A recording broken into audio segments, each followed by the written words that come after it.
AFL believes that to advance the code and the interests of the wider game, that we cannot afford to put that push ahead into the Gold Coast on hold for another 12 months.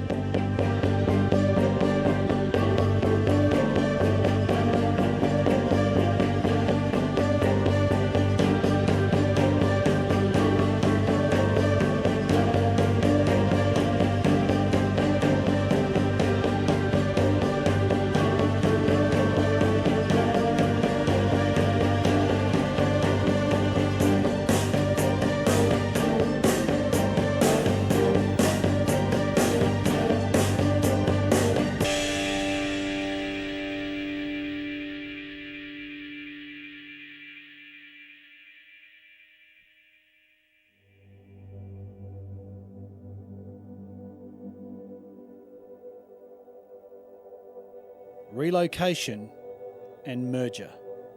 Terms not unfamiliar to North Melbourne. 2007, definitely not the first time the club had faced its mortality. The financial bottom line is as important at the end of the year as where you finished on the ladder. But you know what? Nobody goes back through the years and talks about the great balance sheet of 2000 and blah. We talk about, you know, the great games and the great wins and the comebacks and all of those things. If you don't get the heart emotion of footy, you don't get it. If you do get it, it's incredibly powerful. The AFL is as powerful as it is, as much as anything because of the heart connection that so many people have with it, and it forgets that at its peril. Desperate to secure its future and grow its supporter base, North innovated and became one of the first clubs to sell home games interstate. From 1999 through to 2002, the Roos played games at the SCG in Sydney and then did a similar deal to play in Canberra until 2006.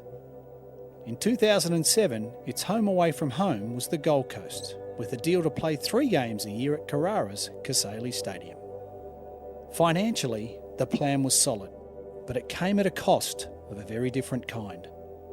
Members became disenfranchised as a result of seeing less games in Victoria, and the club's brand became diluted to the point of being irrelevant. Pressure was mounting on the underperforming Victorian clubs, and in particular, the heat was on North Melbourne. The conversations were always around, can we actually survive? You know? North were paddling a bit, significant debt, I guess making losses, and there wasn't a clear leadership mandate about where their growth was going to be. Unlike, say, the Bulldogs, there wasn't a geographic footprint that they owned. So at the time, there was some North people as well, I thought, that were looking for a future for the club. We wanted to have a club and a presence on the Gold Coast, and so a conversation started. I think North was the perfect target for the AFL to make North Melbourne their go-to club for that expansion reason. Once they made their mind up, and as you know, when Andrew Demetriou made his mind up, nothing was going to change. Not long after talk started, the AFL landed its first blow with a Godfather-type offer to move the club to Queensland. Look, the main thing I remember is how divided the club was. There were periods when you picked up the paper every day and another famous past North Melbourne champion or famous past administrator was coming out and taking a position on what North should do. I think for the good of the game, it would be the best if North Melbourne went north. I'd hate to see it go. I think they're taking a risk of not being here in 10 years' time if they stay in Melbourne. After retiring from football at the end of the 2007 season, club legend Glenn Archer was looking for a well-earned break. But instead, he was thrust into the middle of an explosive power play for control of North Melbourne. Mark Brayshaw gave me a call one day and said, Andrew Demetriou wants to see you, have a chat with you, which I found a little bit strange because I was just a retired player at the time. I still remember Glenn, who by then was just probably the most revered and loved figure at North Melbourne, the shin boner of the century, being called in to Andrew Demetriou's office, and Andrew actually trying to railroad him into bringing him round to his way of thinking, and Glenn just not taking it well at all. I walked out of that meeting and I thought, why is he chatting to me? I'm a past player, I wasn't on the board or anything like that. But because I just retired, I think he looked at me as someone that was popular in the club and maybe if you got me on board, I might be able to convince some of the members and supporters that, you know, we've got to move. You know, if you could get Glenn Archer on board and get Glenn Archer's support for the proposal, it would have made it a lot easier for perhaps members to swallow. And he was explaining to me that basically, I've looked through everything, your club is buggered. You know, there's no way out of this. You've got to go. Glenn said to Andrew, listen, but pretty much give us one more roll of the dice. If we don't hit the required targets, I will endorse a trip to the Gold Coast. I was sort of begging to him that, you know, give us 12 months, let's have one last crack at it, and if it doesn't work, I'll be the first one to put my hand up and I'll go to the members or supporters and say, well, you know, we've got to go. Archer's proposal for a year-long delay was flatly rejected by the AFL. I mean, I think it went down really badly. I remember hearing about a very tense meeting between the two, and that was the way Andrew was trying to do things. So the divisions were everywhere, and the power playing going on behind the scenes was pretty remarkable as well. I was always of the mindset that let's stay and go down swinging, because I can't remember the figure. I think they were offering 100 million or 70 million or whatever it was. And a lot of people got blinded by that, saying, you know, well, if we take all the millions of dollars, we're laughing, we're set for life. But my thought was, we're not set for life. The Gold Coast Kangaroos are set for life. As soon as the day that we actually pack up and hop in the car and drive up there, there's no more North Melbourne, we're dead. It's gone, we're gone. Unique to North Melbourne was a complicated shareholding structure. In 2007, it remained the only club in the league not owned by its members. President of North Melbourne for 12 years from 1980, entrepreneur, innovator and high flyer, Bob Ansett left an indelible mark on the club. We came up with the scheme of floating North Melbourne as a public company. We went to the public with an offer of $3 million $1 shares. By floating it through the Hobart Exchange, Ansett was able to raise $3 million, which wiped North's $1 million debt, which guaranteed the club's immediate future. I think 300,000 shares were sold to members, but that left 2,700,000 that were still sitting open. So I set up a group of companies and appointed directors of those companies, and they bought the shares. So in effect, I was controlling it. Not that I wanted them, but I was just going to hold them until we could find buyers for them. But I was a personal guarantee for it, for the whole thing. How did that make you feel? Look, I was a pretty confident guy at that time, and I figured that, we can handle anything, and it's for the future of North Melbourne, and whatever it takes, baby. And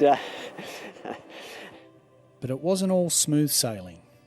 Soon after the shares were distributed, the stock market crashed, and Ansett's Tricontinental organisation went under. Shares just dropped to, practically nothing. My guarantee on those shares were called up. The banks wanted me to repay I think at that stage it was about $2.7 million. 2 parcels were sold and the other 8 were up for grabs from Tricontinental. So they knew I was around and they knew I cared and wanted to help the club. Well, I never ever anticipated getting my money back. It was never sort of an investment. It was really sort of having a say in the future of North Melbourne. So why is all this relevant to the Gold Coast relocation situation? Because 20 years after buying the shares in 1987, the shareholders still controlled the club in 2007. The AFL knew this, and after failing to sway Glenn Archer, made another bold move and turned their attention to the shareholders. Demetrio, being the man that he was and the legal people he had around him, felt that was the way in. Get to the shareholders, you'll get to the club, you'll get the club to the Gold Coast. So we all voted against it and officially told Demetrio that we weren't interested. And then that's when the AFL started, one by one, trying to influence people. I think he felt he was going to get his way, like he did with pretty much everything else.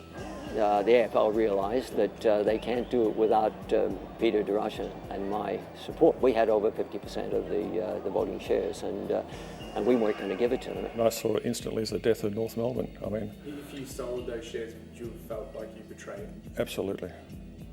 Betrayed the club. I mean, the club would still go up there by name, but betray the supporters who I think had faith in the board and its administration. So I think they'd feel that they were sold out. With Darouche and Ansett refusing to buy into the AFL's plan, Demetrio attempted to freeze them out and met with other shareholders. If he couldn't go through them, he'd go around them. The AFL were going off and meeting with North Melbourne shareholders without talking to the North Melbourne board. It wasn't like a real covert operation, let's get enough shares so that we force other shareholders. I don't recall that to be the case. I mean, the lies and the political influence that the AFL and Mike Fitzpatrick and Andrew Demetrio were bringing to bear were just extraordinary. The shareholders became very emotional and probably less objective, in fairness to them, and in some ways became obstructionists. And I'm not saying that in a derogatory way. Just for the club to go to another level, I think they felt a sense of ownership in the club that was either going to be their way or the highway. And I don't know who he made the approach to, but they set up a pretty high-powered meeting at Crown Casino, and it was in one of those rooms just off the Palladium. One of the other directors that was invited phoned me up and told me about it. And then I just happened to make a phone call to Damien Barrett, who just happened to be there at the same time. The way we had it told to us at the time was in Andrew's eyes, it was going to be hopefully done on the spot to have the shares handed over, or if not on the spot, within a set period of time from that meeting for the shareholders to relinquish shares to the AFL. yeah, I remember that meeting. I'm not quite sure why Peter wasn't there. I don't think he was purposely excluded. Well, that was probably the story or the copy. You knew it was something that they weren't mucking around with, and would have ideally liked to have, released lock, stock and barrel without having the public debate. They're bullies, so we have evidence of both Andrew and Mike sort of being bullies and just saying this is how you do it, an attack, attack, attack. While the AFL was busy manoeuvring itself within striking distance of North Melbourne, a power shift of a different kind had been taking place internally at Arden Street.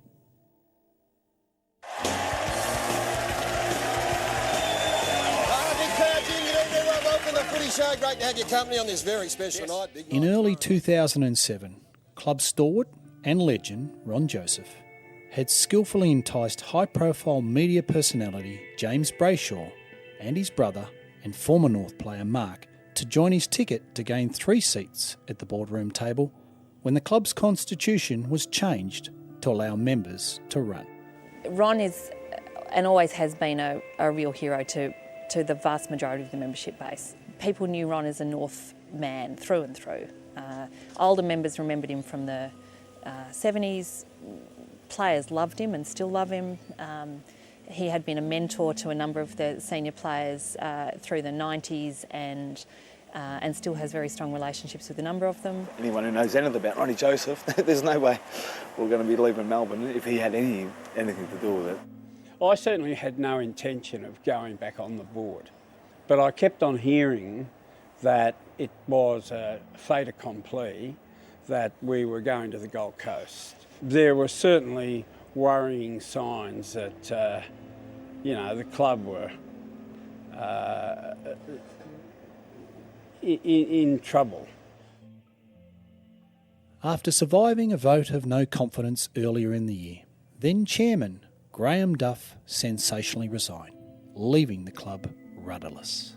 If the North Melbourne members knew some of the things that the AFL did and some of the things that the Duff board did in trying to get North Melbourne out of Arden Street, they would have brought the bloody house down. With the Kangaroos board at the centre of a major power struggle, many have been urging influential manager Ron Joseph to make his move. Now he has just the ammunition in the form of the Brayshaw brothers, Mark and James. Ron rang my brother and I and said, look, why don't the three of us run? And he made the suggestion that the club needed a media profile and it made sense to get James involved, and I'd long held that view. And so I said, sure, I'll do it. And my initial reaction was, I don't think this is a great idea. And then, you know, my brother, as you know, is pretty persuasive, and he said, oh, look, let me just come round and, you know, we'll have a chat about it. Which he did, and came around with Ron to the back of my place, and we just sat on the sort of outdoor setting. And after about half an hour of them explaining why it was necessary for a member's ticket to get up, given what was happening, I just sort of said, oh, stuff it, why not do it? You know, so that wasn't really a lot of thought went into it, to be honest. I've been a director for 5-6 months. Before I started smelling something was up, you know, I was like, something's going on here. I'm not comfortable with a bit of what's happening. While at the time it didn't seem so significant, eventually having the Brayshaws involved proved to be a masterstroke. I thought that was going to be significant in terms of starting one by one to turn the board around. He's a bloke who can give us a chance, but I said he doesn't have a hope in hell if we don't put the shareholding back into the hands of the members. Pressure continued to build on the Roos as the Gold Coast decision loomed. I'm certainly looking forward to the pro-Melbourne party putting their best foot forward, and I hope there is a vote. I hope we see by the end of today the future of this great club, because at the moment we're in a bunker and we've got to get out and start punching. Either way, that James, though, if it's going to go, I hope so. Either way, we need to make a decision and get this great club heading forward, because at the moment we're not going anywhere and it's killing us. According to those at the coalface, the board was split on which way to go for much of the time. United? Yeah, of course it is. It certainly hasn't been portrayed that way lately. Well, no, it hasn't. No, we had a really good meeting. Is it that they need no, I've said all I want to say. I'm going to lunch. And we were all pretty robust in our opinions. We'd come out of a meeting and we'd charging at each other, and you know, Ron's got to hide like a rhino, so nobody had a problem differing with him. James and I were at each other if ever we needed to be. I mean, it was just that sort of environment. And I certainly was able to challenge him at the board table in a way that no one else could, because, you know, I'm his brother. He and I argued virtually the whole time, but we have our lives, you know. It was quite funny because sometimes, you know, it got pretty loud and pretty personal, which it always does. And I remember looking down the board as we were arguing about something, and the faces of the other directors are like, not really sure you should speak to another director, or certainly I'm not sure you should speak to the chairman like that. Despite a lengthy meeting, the board was unable to agree, and due to the club's inability to reach a decision, the AFL put its foot down. The Brews now have just over a fortnight to make the biggest decision in the club's history. The decision for us is, do we hand in the heritage and the magnificence of the North Melbourne Football Club and the Shinboner spirit and all the things we love about this place, to cash in on an amazing financial offer. With just 2 weeks to decide the club's fate, several key people began to feel the pinch. It is an enormous decision. I mean, it's the future of our football club. You know, it was a pretty daunting sort of thing to start with. And once I got on, I sort of started to realise that, you know, things weren't great. That year in 2007, it was just, you know, phone calls at 2 o'clock in the morning, you know, make the right decision. Remember, I got some calls about, remember who put you there. You know, people had their opinions around the club and, you know, the North Melbourne family, and it was, you know, you sort of found yourself in the middle of this maelstrom of, you know, where's the club going to be in a year's time? What are we going to do? And to be a director when all that stuff was flying around, I remember was pretty sleep depriving. It affected my family, it affected a whole lot of things. It affected my business, it affected just things that were just, it was all consuming. And football clubs are, because a lot of people support it's their life, and it's their escape. And it was my escape too, right? So it's a club that I was involved with intimately for many, many years before becoming a director. And the AFL used to come walking around from where they were, and they'd have this entourage of, you know, Gil and Andrew and Katz, and you know, they'd just come sort of swaggering around, and it was sort of surreal, I reckon. You know, if I look back on it now, it was surreal. You'd leave board meetings and there'd be cameramen and journalists all sort of hiding behind cars, and you know, like I was thinking, how have I got myself into the middle of all of this? You know, it was pretty sort of weird. With the affair becoming more public as D-Day edged closer, North members started to rally and make some noise off the back of some favourable media coverage. North were having a great season, so it should have been a time where the whole club and the support base and the wider football world, I suppose, were rejoicing in it. And instead there was this backdrop of gloom and doom, because there was this narrative that had grown as the year progressed that, the only way they could survive was to head up to the Gold Coast. And, the AFL had plenty of willing accomplices in pushing that narrative, I reckon. The AFL don't come out of this story particularly well. I mean, nor do a lot of people who were working and on the board of the North Melbourne Football Club. The thing that the AFL continued to do is that they did continue to brief against the Kangaroos. When you're in a conversation and it's made clear that, Kangaroos are in a bit of a hole, briefing against people at the club, like Brayshaw. We raised money to do petition cards, and we had literally thousands of cards filled out all through the suburb of North Melbourne. We put posters up and down the streets of Errol Street and all of North Melbourne to have some kind of grassroots. We wanted a grassroots response to say, this club's important and it needs to stay here. As people, really, when you're told you're not big enough, to be told that that's not enough for a lot of people, including myself, was felt insulting at a base. Then, of course, you look and think, well, maybe it is untenable for the footy club to stay here. I just had these dystopian visions of people like myself wandering around clad only in duffel coats, wondering what the hell happened to my footy club.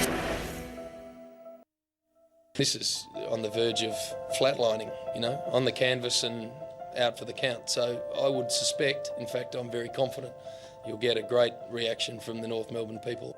As it got to the back end of that year, all I did was sat down with Mark and Ron and just said, look, if we go, we go, but all I want to do is put something to the North Melbourne people that if we stay, I think if we do these things, we can make it work. And then if the decision was to go, well, we go, and you go with like a clear conscience because you've done all you can. Fans like Sonia Hood and public figures like Aussie rock legend Tim Rogers decided to heed Brayshaw's call and wade in, realising they were on the brink of losing their beloved club, and they weren't alone. What we'd like, Jared, is to see the AFL come out from behind the shadows and put their cards on the table. We'd like to see the board put their cards on the table, and let's debate this. It's not what the club can do for you, but what you can do for the club. I've always wanted to believe that. The supporters, that we wanted to give so much, to do it with humour and with passion. We were trying to be an amplification of some very quiet voices out there who you see every week. Families who really need to go and see the footy club each week, need to go down to training. As any supporter knows, when your club runs onto the ground and you kind of get a bit, you feel a bit displaced and you get a bit giddy and your blood starts bubbling and you start sharpening the vowels and the consonants. I don't scream a lot at the footy anymore because I think I can scare kids. I think James touched a nerve at the club. He galvanised a lot of people to get off their backsides, got them thinking about what was next and what could be. He put together a very strong narrative about the club, and he ran a great campaign. Rogers Also went to great lengths to save the Roos, organising a rock concert under the banner Roosistance.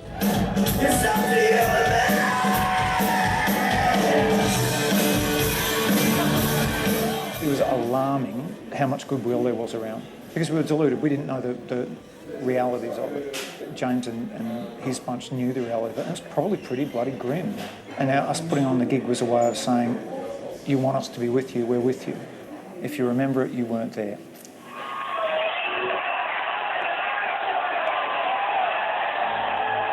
Dismissing a club directive not to get involved, Glenn Archer and a group of players attended the concert to show their support.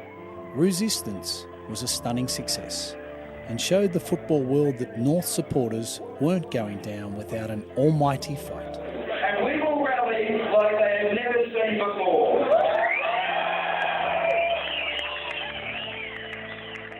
The AFL was far from beaten, however. It was almost as if they had them on the hook and they were just letting them, tie themselves out before they reeled them in. And Demetre won't admit that, but I've got a view that that's what they were doing, that the longer they left North in this vulnerable state, they would have no choice but to take the offer that, we are giving you, that you have to go to the Gold Coast because you've got no other choice. You hand the keys of your club over and that intrinsic, beautiful thing that is the North Melbourne Football Club perhaps doesn't exist anymore. Brayshaw was working overtime behind the scenes to try and leverage financial support from several high net worth individuals. The capital raising received an overwhelming response, with $8 million pledged in just 2 weeks of searching and $10 million guaranteed by 2009. Brayshaw called the donors the club's White Knights. I say 48 hours before the North Board was to meet, they were typically AFL cocky as we've got our deal. They felt they'd won the battle, that whatever discussions they'd had privately with the board and the power brokers around the board, that it was done, that North Melbourne would be voting to go to the Gold Coast. I just said, well, we're here to make these decisions. That's why we exist as a board. Why don't we just put it to a vote? That's what you do as a board. Should we stay? Should we go? Anyway, and there was this silence at the board table. It wasn't until that moment that I ever even contemplated being the chairman of the club. I never even thought about it. And it was only when the other three have turned around to me and said, well, you're the chairman.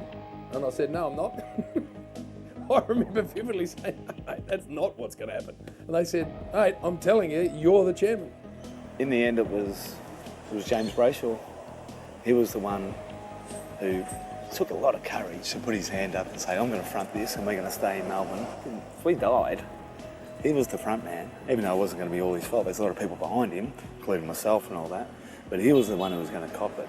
I wasn't going to do it. I didn't know how to run a club or be a president, or we were very lucky to have him and his brother Mark. And they were two peas in a pod. Even though James was the front man, but Mark was behind him.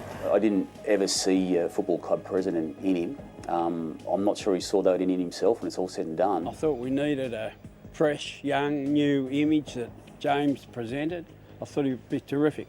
There was all this discussion about, should we take this offer, should we not take this offer? And the talk, quite understandably, was going around in circles, And I just remember thinking, we can talk about this for the next 5 years. We've just got to bring it to a head, So I, through the chairman, said, well, I think we should just vote on it. We basically did a vote around the boardroom table, and it just happened to have had started on my left, and then it went around the table, and then by the time it got to me again, it was 3-3. It still is an honour to this day that we had a chance to be part of the history of the club to stay in Melbourne, and yeah, probably one of the proudest moments, the happiest moments of my life. Once I'd said we're staying, the pressure was off. The people who wanted to go quite rightly and honourably said, well, I can't remain as a director because it's my view that the club should move.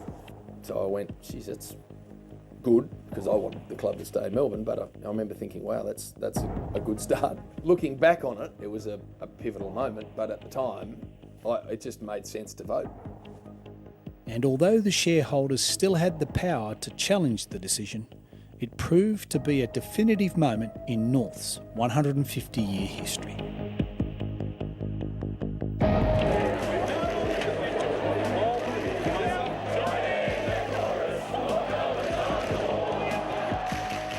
Two and a half thousand of the Kangaroos faithful turned out for the historic meeting, expecting to hear both sides of the Gold Coast story. I tell you, they've lost me if they go north. We're here to stay, you'll never get rid of us. And how often does David beat Goliath? Well, in footy terms, hardly ever. But that Dallas Brooks Hall thing was happening that night, and so I sort of had a view that we can't, I didn't know there'd be 3,500 people there, but I thought however many turn up, we can't go there without a definitive answer because they deserve better than that. The amazing North Melbourne people, they're all coming to a gathering of the family, if you like, and I just had a view that one way or another we've got to go into that room with a definitive answer. Today the board voted to reject the AFL's offer to relocate to the Gold Coast. When James got on stage and announced, that the board had made its decision and we were staying, that place was extraordinary. The feeling in that hall was extraordinary. We need to join up and we need to turn up. Our membership's low, our attendance is low. It shouldn't be. We've got a wonderful team to support. We're going to have to stand on our own 2 feet in this city, and I'm sick of being on welfare. I'm sick of being on AFL handouts. That's one of the more euphoric moments of my life. I mean, people went nuts. It was like the second coming. People went crazy. If James Brayshaw was doubtful of which way to go, once you went to that meeting, he had to go with the fact that North staying, because the passion from the members, would definitely have influenced him, to stay in Melbourne. So I think they're just magnificent North Melbourne people that were rallying because they didn't want to lose their club. At North Melbourne, people are wonderful, unique, and they just didn't want to see their club not exist, and neither did I. While the North fans celebrated, the news didn't go down so well at league headquarters. I won't say they were popping champagne corks, but they were preparing for that evening or that very next day to be going and launching North Melbourne on the Gold Coast. Andrew and Mike Fitzpatrick were fuming. I went and saw Andrew, I went and saw Mike. And funnily enough, Andrew was a bit more measured, and Mike at the time, I went and saw him in his office in the city and he was not happy. Their desired result was for us to move. So quite understandably, they're going to do everything they can to make that happen. I get where they were coming from. I was coming from the total opposite direction, so we didn't see eye to eye. Clearly they hadn't done their numbers properly, or clearly someone turned, and there's been talk about who that person may or may not have been. It was frustrating at the time. I think at one stage a couple of the guys were driving the bus up to the Gold Coast. That's how supportive they were of the move. I have it on authority that the AFL were shitty with me because they felt as though I was going to vote to go. So in balancing it all, I looked closely and I was favourably disposed towards going north. They came and they put their presentation to us, and a lot of that presentation was around, this mythical amount of money. But there was one key thing which they couldn't satisfy and ended up being a bullet that the Gold Coast Suns just dodged, and that is, of all the modelling we did, they couldn't resolve the question of what rent we were going to have to pay on the ground.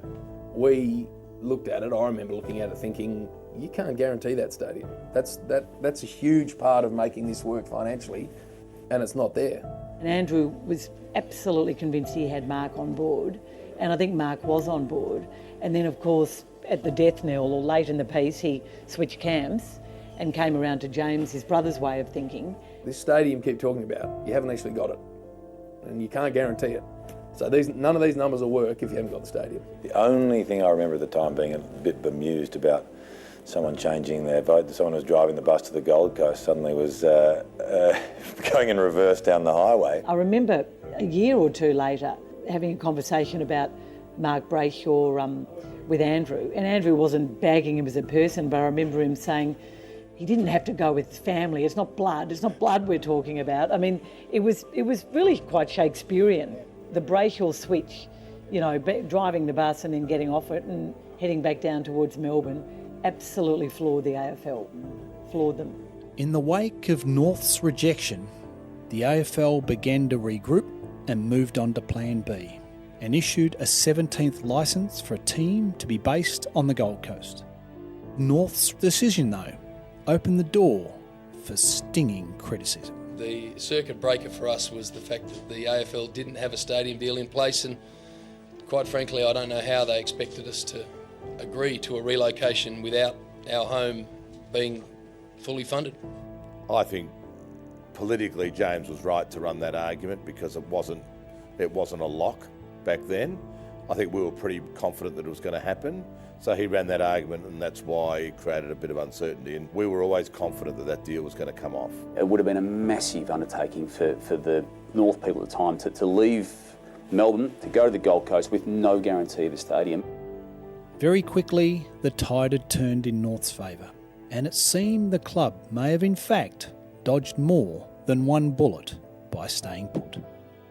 The $100 million was a furphy, and there were so many other aspects of it that just didn't stack up. The maths never really added up to me, to be honest. There were some very rubbery and loose terms around what concessions would be given to the club should they go to the Gold Coast when it came to players. It's always good to have a nice big round number. So if you totaled what the stadium was going to bring, if you totaled what the package which had eradication of debt and money going into the bank, you could easily get to the 100 million. It's easier to get to 100 than get to 105. So in your mind it was the right? I'm pretty sure it was the right number. Good evening.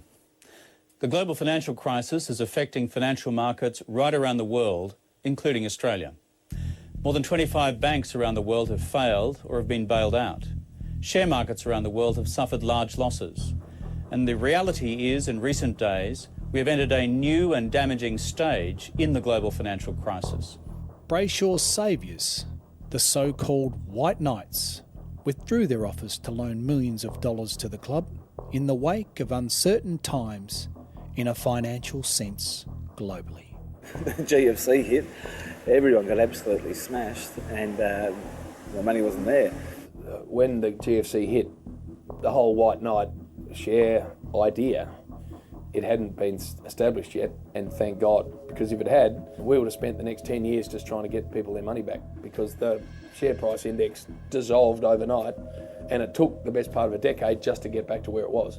Compounding matters was the perception that the AFL was actively trying to make things harder for North as payback for its refusal to relocate, an allegation the AFL flatly denies. And as we know, when Andrew Demetriou gets spurned, it's not an easy task to then go and ask him for help. What's that phrase about poking the bear? I mean, they definitely poked the bear, and the bear, I felt in various ways, bit back. I mean, my memory is North weren't given the friendliest of fixtures for quite a while.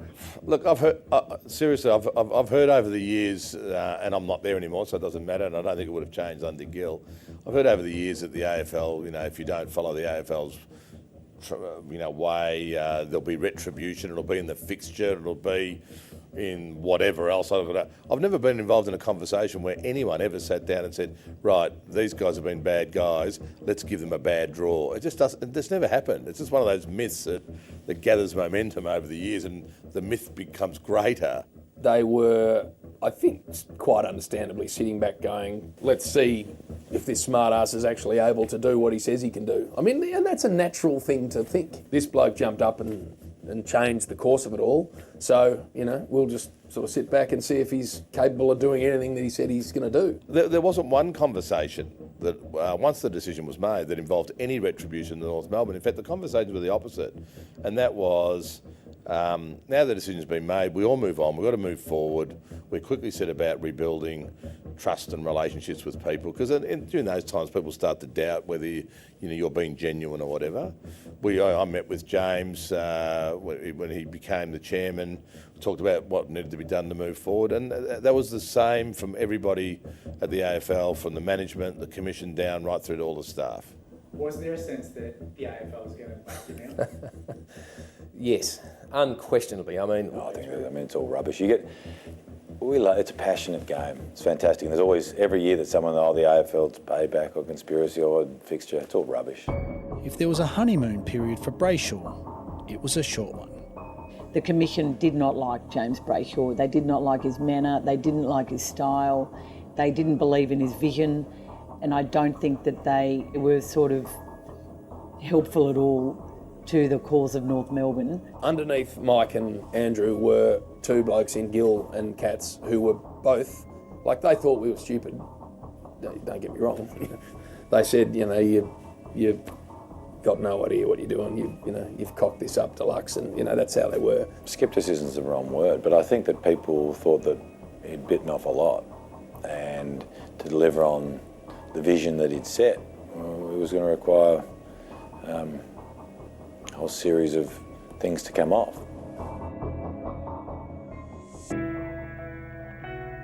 The aces Brayshaw had up his sleeve were gone, but he had a secret weapon that few knew about, and still don't to this very day. Looking for allies, Ron Joseph reached out to one man he knew would never let the club die, one of Australia's most successful businessmen and a lifelong North supporter, Peter Scanlon. There was a lot of emotion, though, around that time, wasn't there? Absolutely. And it was an emotional decision. The risk was we were staying here and could be non-existent, or you could go and be something else and carry part of the tradition. Brayshaw liked him. He was the sort of bloke that Brayshaw would take to. And so if James Brayshaw had made the conclusion, well, I won't have a bar of Joseph, at least he'd made the conclusion that he'd go with Peter Scanlon. As soon as Pete threw his weight behind what we were doing, I always knew we'd be all right. Because, I mean, he's just a towering intellect for a start and an extraordinarily powerful man. And Peter has been probably one of the best things that's ever happened to our footy club. And talk about being behind the scenes, I hardly ever see Peter. Hardly ever spoke to Pete. But he's always there. He's always been there to chip in, him and his family. Obviously been very successful in business and wealthy and all that sort of stuff, but he was as passionate as anyone about staying in Melbourne. Membership hit a new record off the back of widespread support for the relocation rejection, and sponsors, like North's long-term partner, Mazda, recommitted, which provided the club some financial stability and breathing room. North needed more money and support, but also strong leadership, and set out to find someone that could help the club get off its knees at the ground level. Former lawyer and then Chief Operations Officer at Collingwood, Eugene Arocca, was approached by the Brayshaws. I think Eugene's at the time was the right guy at the time. I mean, he came from a pretty good background at Collingwood, having worked under Greg Swan, who'd learnt the trade. He was well connected. Arocca took some convincing, but soon enough he started to see that the North Melbourne Football Club was a special place to be. The street fighter bit is true, but the heart on the sleeve bit is what I remember most about Eugene. And he just he just fell in love with the football club and what they were trying to do. He worked with a passion that was, I believe, rarely seen in football, and he had a real point to prove to so many people. But he just passionately worked, night and day. He quickly grew to love the club in conversations I had with him, and he did a lot of positive things. I didn't think it was going to be as hard as it ended up being, but they obviously knew more than I did. Arocca's first task was to convince the shareholders to hand back their shares and give the club back to the members. That was one of the pillars of getting him to be our CEO, is he said, well, I'm not going to do it if the shareholding issue isn't resolved. I always thought it was going to be very tough to unravel that because it was such a convoluted thing. I got cautioned about realising that it was going to be a tough job and that, I'd be mediating, if anything, some of the issues that would come up because of these two diametrically opposed camps who'd been fighting each other, and there was clearly blood on the wall. With DeRouche, John McGowan and Bob Ansett over the line, Arocca had to convince the other shareholders to follow suit. Look, it would have been worth a bit of money, but I couldn't even hazard a guess on it. I never even thought about it. There was clearly angst that these guys only 7 months or 8 months earlier had $3 million, or at least a group of them, part of them, had $3 million on offer, dollar for dollar. And that had disappeared. And personally, I got the feeling that some of them might have been waiting for us to get back into trouble, for the AFL to come back in, re-offer the money and take control of the club. It's not business, it's an emotional element involved too. People didn't want to give up their shares unless they were confident that they were going to see North Melbourne move on. And that applied to the shareholders. With the shareholders holding firm, Arocca and the club moved on to another big project, something that had been in the making for more than 2 decades. A new facility. I'd started to get some traction on the facility, and I had some positive talks with government, and I was sort of talking to the shareholders, we'll build this. And when we build this, we're going to turn the corner. It's going to be a real turning point for us, this facility, staying in North Melbourne, putting down bricks and mortar. Importantly, the club just seemed to roll on some good news, like Mazda. But we met at least once or twice with the groups of shareholders, and Cam Vale and I, and JB, did full strategic plan presentations. We said, we're going to get this facility built. We've been talking to government. We think the AFL is going to help us out. And I think that sort of turned him around a little bit. No, I don't know how he did it, and he somehow did, because they were fractured as well. They were fractured within their own little ranks because of what had happened, and yet somehow he managed to wrench control out of them. In the end, the deal was done on the basis that the shareholders relinquished their shares and for no financial recognition at all. They were wonderful. They handed their shares back. You could argue they weren't worth anything anyway, but they also pledged, if you like, their support to the board, and they said, we'll allow you to have, I think it was 2 or 3 years of no elections and all the rest of it, so you can have the time to get your board to do what you say you're going to do. We went ahead and decided we were going to build it. Sort of. The global financial crisis. GFC hit. The world had collapsed. The GFC hit. I then went back to the board and said, here's our builder. They said, hang on, we're not sure the global financial crisis is going to be, is over. Don't build yet, let's wait until the new year. And I said, well, you know, we need to go. In fact, there was even some discussion about not building at all for at least another 12 months. And I'd said, we're going to lose the funding. We've got to build this thing, and we lose our members. We'll lose faith. Temporary fencing was erected, and showing a boldness North had become famous for, the build went ahead. Now we've just walked past what will be the basketball stadium. So there'll be a basketball stadium on that concrete slab. As I said, we took the view that engaging the community through education, numeracy, literacy, healthy living and lifestyle with the players' involvement will be a fantastic way for us to reconnect to this community. You go from that facility to this facility, and it's just keeping up with everyone else, I think. And you know, we're talking about being professional athletes and things like that. Now we're going to a professional environment, so it's going to help us out, you know, to no ends. In 2010, following decades of scrap plans and numerous blueprints, North's $15 million facility was finally opened. And now it stands as a testament to the collective fight North people have showed against much bigger opposition, something the club has always been famous for. If I think back to where we were and I think to where we are now, it's a wonderful thing, and as I said, a great credit to the people who, you know, come here every day and roll their sleeves up and get their hands dirty. What's happened since, you know, has been extraordinary. You know, North will probably never get the credit. It's always punched above its weight, North Melbourne. If you look at the whole of that period of time, they've done a great job. And it is an extraordinary place to be part of, and the story is completely undersold.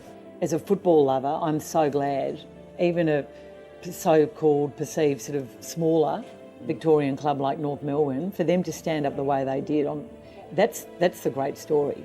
It's a brilliant story. There's always been a stage in the club's history where someone's about to push us off the cliff, but somehow always found a way of digging deep and surviving.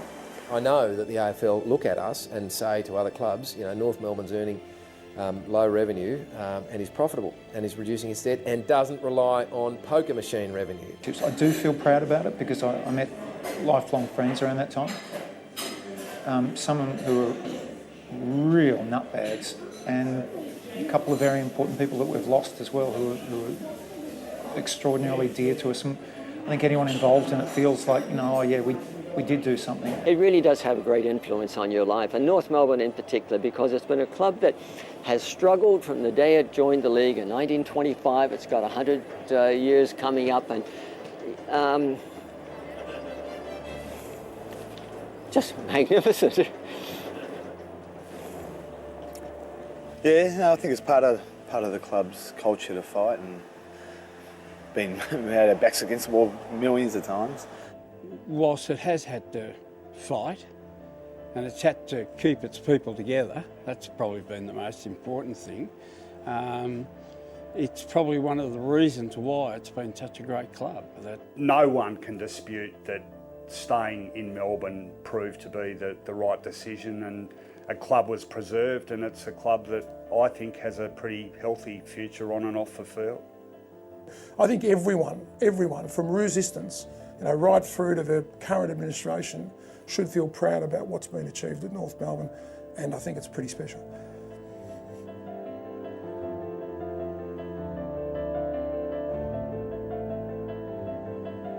But in the end, it's heart that makes football different, isn't it? And that's the thing that's got to matter. You know, you look around, you see beautiful oval, the buildings that are leading edge, I mean, our training facilities, the role that what the club pays in the in the community. It's just right, dream come true. It was a great year, and it was an extraordinary privilege to be involved in fighting for something that you love. And actually, I think we take a lot of things for granted in our lives, and yeah, love my footy club. To have all of that uncertainty gone, you know, are we going to be around in 15 years? Are we going to even exist as a club? Are we, you know, going to be a part of this competition? Which was really real, you know, in the early 2000s, there was a real chance that there wasn't going to be a North Melbourne Footy Club. There's no chance that there won't be a North Melbourne Footy Club now, and that is what I love.